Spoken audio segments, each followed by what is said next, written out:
स्वागत है आपका किसी अनजान पर अपनी लगने वाली वीडियो में। अब आप आ ही गए हैं तो रुक कर देख कर जाइएगा पूरी वीडियो लास्ट तक। तो चलते हैं वीडियो की ओर। ये मेरा पर्सनल अनुभव है और मैं सच में आपसे अच्छा आइसोलेशन को जानता और समझता हूँ और इसके दर्द को भी, क्योंकि मैं काफ़ी वक्त से आइसोलेटेड हूँ। ये अच्छा है अगर आप कुछ वक्त के लिए खुद को बेहतर करने के लिए इसे अपना रहे हैं तो, लेकिन इसमें एक खतरा यह है कि आप इसे अपनाने के बाद एकदम अलग इंसान बन जाएंगे। आप वो नहीं रहेंगे जो आप पहले थे, ये मैं गारंटी से कह सकता हूँ। आप झूठ में ज्यादा खुश रहेंगे बजाय सच के। आइसोलेशन अच्छा है मगर मेरी तरह कंप्लीट आइसोलेशन आपको काफी दर्द पहुंचाएगा और सच मानिए ये आपको तोड़ देगा। आपको आपका वो चेहरा दिखाएगा जो आप शायद कभी देखना भी नहीं चाहेंगे। और अगर आप मेंटली वीक हैं तो ये आपको एडिक्शंस की ओर धकेल देगा और आप फिर खुद को बनाने के बजाय बर्बाद कर दोगे। आप रियलिटी एस्केप करोगे क्योंकि वहाँ पेन है। फिर आप जिस आइसोलेशन में रहकर खुद को बनाने गए थे उसी में खुद को बर्बाद कर दोगे और ये बात जब आपको पता चलेगी तब तक काफी देर हो चुकी होगी। ये धीरे धीरे होगा लेकिन आपको तबाह कर देगा। इंसान अकेला पैदा होता है और अकेला ही मर जाता है, पर एक चीज है जो इसके बीच में उसे तोड़ सकती है और वो है कंप्लीट आइसोलेशन। आइसोलेशन बुरा नहीं है पर कंप्लीट आइसोलेशन आपको खत्म भी कर सकता है। अकेले रहना, अकेला फील करना दोनों अलग बातें हैं, पर फिर भी बहुत वक्त तक लोगों से ना मिलना, दिल की बातें ना बताना अंदर ही अंदर बोझ पैदा कर सकता है।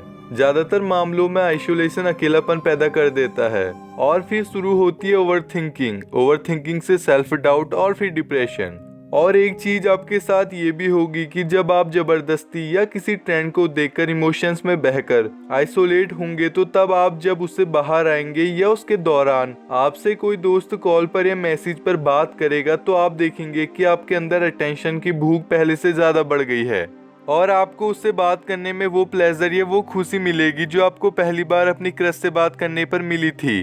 पर वो नॉर्मल बातें ही होंगी, लेकिन आपके ब्रेन में dopamine, feel good hormone release होगा। और आखिर ऐसा होगा क्यों? क्योंकि ह्यूमन एक सोशल एनिमल है। काफी वक्त तक आइसोलेट होने के कारण आपके अंदर बहुत सी बातें थी जो आप तब नहीं कह पाए थे, पर अब कह रहे हैं जब उसका मैसेज या कॉल आया है। पर अब आप उसको इरिटेट भी कर सकते हैं बहुत बातें करके, क्योंकि आप आइसोलेटेड थे वो नहीं, और यही चीज आपको अटेंशन का भूखा बनाती है। अब आप उसका रिप्लाई जल्दी कर देंगे क्योंकि आपके पास एक वही है और वो भी खुद आया है और आप घर में ही रहते हैं आइसोलेशन के नाम पर, तो आपके कनेक्शन भी टूट जाएंगे। वैसे इसमें इतनी प्रॉब्लम नहीं है तब तक जब तक आप आंतरिक तौर पर मजबूत हैं।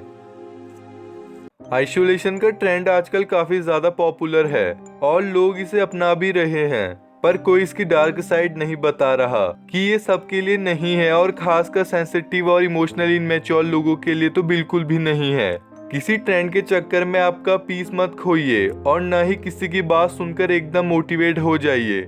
आपकी मेंटल हेल्थ काफी इम्पोर्टेंट है क्योंकि इंसान हारने से पहले अपने दिमाग में हारता है। कोई भी डिसीजन लेने से पहले अच्छे से सोचिए। कोशिश करिए आपका डिसीजन रैशनल हो और पूरे होश में लिया गया हो। अगर आप आइसोलेशन में खुद को बनाने के बजाय स्क्रोलिंग और इंस्टा डिलीट कर फिर डाउनलोड करके ये चेक कर रहे हैं कि किसी का मैसेज आया या नहीं, तो फिर आप गलत दिशा की ओर जा चुके हैं। आइसोलेशन बिल्ड करने के लिए है, मजाक के लिए नहीं।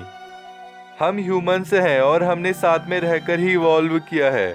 हमारा दिमाग अभी इतना कैपेबल नहीं है कि वो आइसोलेशन को लॉन्ग टर्म तक झेल सके। ह्यूमन ब्रेन कनेक्शन के लिए बना है, इसको कहते हैं सोशल कनेक्शन थ्योरी। जब तुम लोगों के साथ इंटरेक्ट करते हो तब तुम्हारे ब्रेन में फील गुड केमिकल रिलीज होते हैं, जैसे ऑक्सीटोसिन, डोपामीन। ये तुम्हें खुशी महसूस कराते हैं और सेफ फील भी कराते हैं, बिलोंग करने का एहसास देते हैं। पर जब तुम कंप्लीट आइसोलेट हो जाते हो तब ये पैटर्न ब्रेक हो जाते हैं और जब तुम कुछ ज्यादा ही वक्त तक आइसोलेटेड रहते हो तब तुम्हारा ब्रेन चेंज होने लगता है। तुम्हें लोगों से इंटरेक्ट करने में दिक्कत होती है, रिलेशन बनाने में बेचैनी होती है, तुम अपने में ही रहते हो, तुम्हें लोगों से पहले बात करने में डर लगता है, तुम सोचते हो क्या होगा, सामने वाला क्या सोचेगा, तुम में ओवरथिंकिंग डेवलप होने लगती है।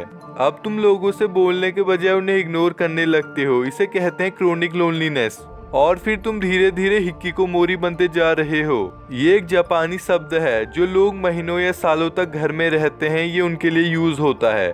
जो लोग लोगों से नहीं मिलते, उन्हें अवॉइड करते हैं, बाहर जाने से डरते हैं, उन्हें जापान में हिकिकोमोरी कहते हैं। और ये लोग मेंटल स्ट्रेस, एंजाइटी, प्रेशर की वजह से ऐसा करते हैं और धीरे धीरे ऐसे ही बनते जाते हैं। वहाँ ये लोग बहुत ज्यादा मात्रा में बढ़ रहे हैं। वहाँ की सरकार ने लोनलीनेस को कम करने के लिए कई चीजें भी करी हैं, पर फिर भी हिकिकोमोरी बढ़ते जा रहे हैं और यह पूरी दुनिया में देखा जा रहा है। ये बहुत गलत है। अपने घर में ही रहना, लोगों से ना मिलना, अकेलेपन में जीना, इसकी वजह से काफी लोग आत्महत्या जैसे कदम भी उठा लेते हैं और उठा भी रहे हैं। स्टडीज के according chronic loneliness heart disease, stress और वीक इम्यूनिटी से लिंक्ड है। इसमें स्ट्रेस हार्मोन कॉर्टिसोल इंक्रीज होता है और तुम फिजिकली भी वीक होने लगते हो।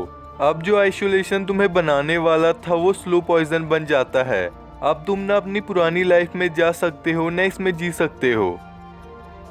अगर तुम आइसोलेट हो रहे हो तो इसके पीछे की वजह काफी हद तक लोगों का वैलिडेशन लेना ही होगा और तुम लोगों को दिखाने के चक्कर में खुद को तबाह कर देते हो। तुम सोचते हो जब मैं बाहर आऊंगा तो लोग कहेंगे कहाँ था मेरा बैटमैन, और तुम्हें लगता है मेरा बैटमैन जैसा स्वागत होगा, पर असल में सब तुम्हें भूलकर आगे बढ़ गए होंगे। लोग बस उन्हीं को याद करते हैं जिनका उनकी जिंदगी में कोई इम्पैक्ट हो, और तुम फिर वहीं आ जाओगे। नहीं नहीं, तुम और पीछे चले जाओगे जहां तुम थे ही नहीं। आपको जो करना है करो, पर दायरों में रहकर। अभी तुम्हें ये भी मेक श्योर नहीं होगा कि आइसोलेशन के बाद तुम्हारा कमबैक होगा या नहीं। वैसे तुम्हें कमबैक करना क्यों है, ये तुमने पूछा खुद से। खैर छोड़ो, तुम्हें खुद को बनाना है। कमबैक जैसी चीजें तब होती हैं जब आप कभी कुछ थे। अभी तो आपको खुद को बनाना है। ज्यादातर लोग मोटिवेट होकर किसी एआई यूट्यूब चैनल को देखकर उसकी बातें सुनकर आइसोलेट हो जाते हैं बिना इसके कॉन्सिक्वेंस चेक किए। अब होगा कमबैक जैसी चीजों को देखकर पागल हो जाते हैं, सबसे कनेक्शन तोड़ देते हैं बिना ये जाने कनेक्शंस कितने जरूरी होते हैं लाइफ में। रियलिटी बहुत अलग है मेरे भाई, मैं इसे फील कर रहा हूँ और कर चुका हूँ। कमबैक लोगों से लिंक बनाकर जल्दी हो सकता है बजाय अकेले होकर खुद से लड़ने के। हर कोई इस चीज को नहीं झेल सकता और ये सबके लिए नहीं है। ये बुरा है सच में, और ये आपके लिए बिल्कुल भी नहीं है अगर आप मेरी तरह टीनेजर हैं तो। आइसोलेशन में आप भले ही लोगों से नहीं मिलते, लेकिन वो क्या कर रहे हैं, उन्होंने आपको इंस्टा पर मैसेज किया या नहीं, वो कैसे हैं, क्या कर रहे हैं। अगर आप इन चीज़ों पर घर में बैठकर फ़ोन से नज़र रख रहे हैं तो अपने को बनाने के बजाय आप सोशल वैलिडेशन चेस करने लग गए हैं आइसोलेशन के नाम पर। अब आपको सोशल मीडिया की लाइफ अच्छी लगने लग गई है रियल लाइफ के बजाय। तुम्हें घूमने से अच्छा अपने कमरे में स्क्रॉलिंग और रील देखने में मजा आता है। तुम्हारा रूम अब तुम्हारा कंफर्ट प्लस सेफ जोन बन गया है, जो स्लोली तुम्हें रियलिटी से दूर कर रहा है और तुम्हें एस्केपिज्म की ओर ले जा रहा है। बिना लोगों के कोई कुछ भी नहीं है। यहाँ लोगों का साथ जरूरी है, क्योंकि सभी ने साथ मिलकर ये दुनिया यहाँ तक विकसित करी है। अकेले रहना सही है, पर कितना ये पता होना चाहिए। मैं अभी भी कह रहा हूँ आइसोलेशन बुरा नहीं है, पर ये आपके लिए नहीं है अगर आप कमजोर हैं तो। और जब मैं कमजोर बोल रहा हूँ तो अपने अहम को बीच में मत लाइए। सच में आपका अहम आपको बर्बाद कर देगा। मैं ये नहीं कह रहा कि आप खुद को कमजोर मानिए, मैं बस कह रहा हूँ कि इस रास्ते की ओर मत जाइए। ये आपके लिए अच्छा नहीं है और ये आपको नुकसान पहुँचाएगा। और मैं ये इसलिए नहीं कह रहा हूँ क्योंकि मैं आइसोलेटेड हूँ, ये मैं इससे ऊपर उठकर देखकर कह रहा हूँ। अक्सर लोगों को लगता है कि आइसोलेट हो जाएंगे तो सब ठीक हो जाएगा, या उन्हें लगता है कि लोगों के साथ रहेंगे तो सब ठीक हो जाएगा। ये मूड स्विंग है और कुछ भी नहीं। जहाँ एक जगह से बोर होकर हमें दूसरी चीज अच्छी लगने लगती है और दूसरी जगह से बोर होकर पहली। इसलिए समझ जरूरी है और बैलेंस भी। फीलिंग टेम्परेरी है पर रैशनल थिंकिंग नहीं। सोच समझकर निर्णय लेना जरूरी है, भावनाओं में बहना नहीं।